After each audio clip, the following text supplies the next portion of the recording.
Mga kaibigan, narito ngayon tayo sa ginagawang public market sa Tigaon, Camarines Sur, Philippines.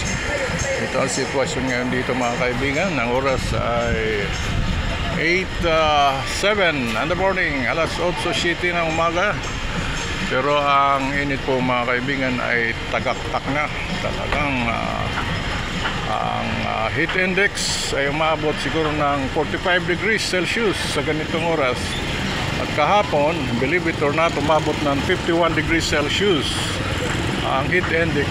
Ganong kainit dito sa lugar na ito mga kaibigan. Ito ang nakapaikot sa atin na mga tindahan.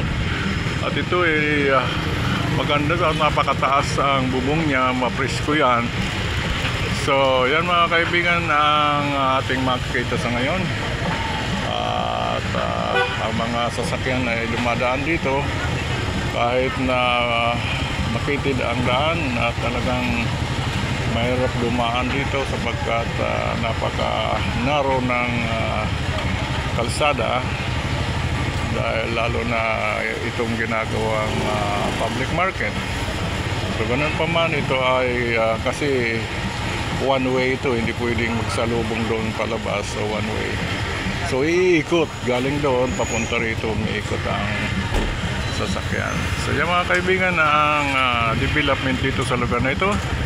At yung mga taga rito sa Tigaon, manood kayo ng mga aking binablog or mga information upang makita ninyo ang mga pangyayari at mag-like, share and subscribe sa mga hindi pa nag-subscribe para lumagdag naman ang subscribers natin.